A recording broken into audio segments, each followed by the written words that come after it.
Kita sebelum menjalankan website implementasi semantic web, kita perlu mempersiapkan beberapa hal, yaitu XMPP. Jadi kita akan menggunakan XMPP ini sebagai server lokal. Kita harus mengaktifkan modul Apache dan MySQL. Selain itu kita juga butuh Apache Genavuseki. Nah, gunanya untuk mengquerykan RDF kita nanti.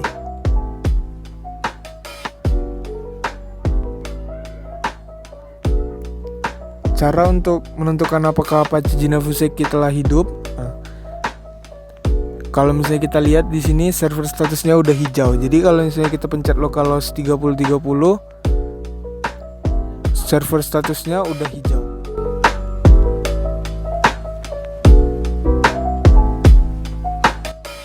Langkah kedua, kita akan membuat dataset baru dalam Apache Genavuseki. Jadi nanti dataset ini akan kita gunakan untuk kita querykan. Nah, jadi kita mau simpan, kita buat dataset game, kita simpan dalam bentuk persisten. Jadi misalnya kita bisa gunakan lagi ketika Apache Genavuseki udah ditutup. Nanti kita bisa akses lagi datasetnya. Nah, selain itu kita buat juga untuk dataset bioskop, persisten juga. Kita create. Nah, telah tercipta 2 dataset. Nah, dataset ini bisa kita isi dengan RDF kita. Jadi kita tinggal upload data. Kita pilih file apa yang akan kita upload. Nah, kalau di filenya tadi, di file proyek semantic web, kita bisa tinggal pilih game.rdf, pencet upload now. Nah, kita lakukan yang sama untuk dataset bioskop. Kita pilih file bioskop, kita upload. Nah, kalau misalnya tulisannya sukses, berarti kita bisa lihat di sini untuk bioskop triplesnya udah terpenuhi. Kita bisa lihat samping, untuk game juga udah. Berarti ini sukses. Datasetnya udah berhasil diupload dan tinggal diquerykan saja.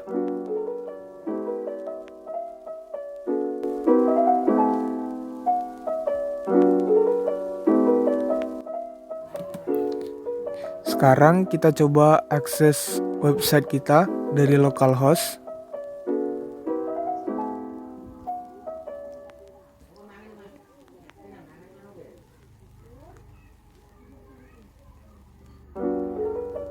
Nah, kalau kita bisa lihat websitenya udah bisa berjalan. Ini halaman index.html-nya. Terus kalau misalnya kita pencet button di card ini, kita bisa ke list.php atau kita bisa pencet genre di navbar. Nah, dia akan ke halaman list.php. Selanjutnya kalau kita pencet tombol detail, kita akan ke halaman detail.php yang berisi detail-detail game.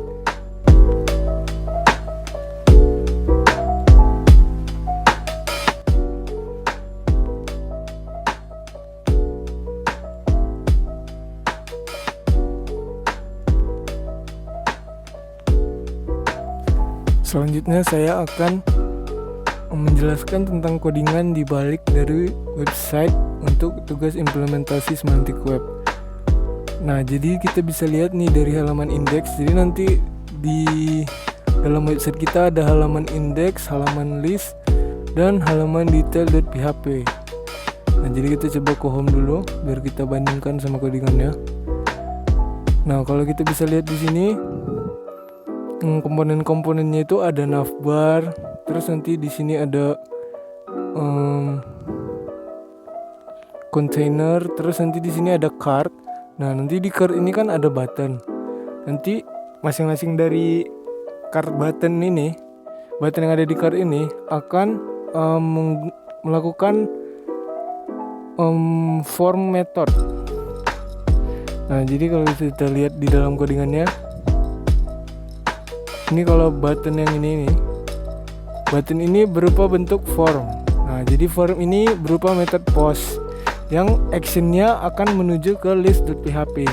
Nah, jadi masing-masing dari button ini akan mengarahkan, ketika diklik maka akan mengarahkan kita ke halaman list.php. Nah, masing-masing button ini akan membawa sebuah nilai yang telah ditentukan dari awal. Nah, jadi misalnya kita menentukan untuk button yang ini value-nya strategi, terus untuk sport value-nya sport. Nah, ini untuk apa? Nanti nilai ini akan kita simpan ke dalam sebuah variabel di dalam list.php. Kalau gitu kita bisa coba lihat list.php-nya. Coba kita lihat di websitenya dulu. Oke, yang kayak kita bisa lihat di sini udah tampil list.php. Nih, kalau kita bisa lihat codingannya di sini di awal sekali ada variabel test yang bernilai $_post dari test. Nah, test ini dia tahu dari mana? Dia tahu dari name. Jadi kita set name-nya di sini. Nanti list.php akan mengenali tes tadi, nilai dari tes tadi. Nilainya apa? Sesuai dari value yang ada di halaman index.html tadi. Nah, jadi untuk apa gunanya $test ini? Gunanya untuk menjadikan penentu di query kita nanti. Nah, kalau kita bisa lihat nih query Sparklib kita. Nah, jadi ketika di tes tadi disimpan, tes tadi akan kita gunakan untuk mengquery hasil dari list ini. Nah, jadi query ini akan menghasilkan game-game yang menggunakan prefix genre tadi ini, yang nilainya sama dengan nilai tes. Nih, kalau misalnya kita lihat tadi, misalnya dia ada value-nya strategi. Nah, jadi nanti misalnya yang nilai yang dibawa di dalam $test ini strategi. Nah, jadi semua game yang bergenre strategi namanya disimpan, terus sinopsisnya, terus ratingnya, terus thumbnailnya, terus nanti akan kita tampilkan. Kalau kita bisa lihat di sini.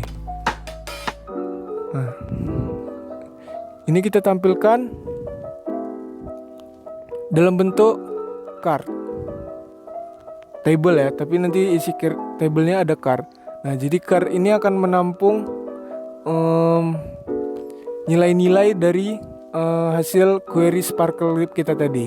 Nah, misalnya ada nama, terus ada rating, terus ada sinopsis.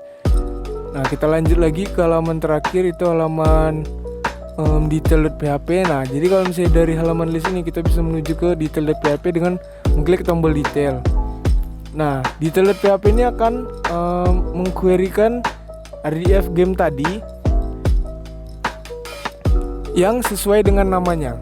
Jadi kita ambil semua nilai yang ada dalam RDF yang namanya sesuai.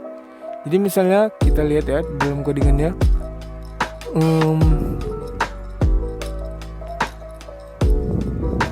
Kalau kita lihat di detail.php, dia tetap menggunakan sama kayak tadi juga method action post. Kalau kita lihat di list.php, nih di dalam list.php ini kan kita akses row name. Nah, row name ini kita pakai juga ke dalam sebuah form action seperti yang tadi di index.html, tapi value-nya sesuai dengan row name.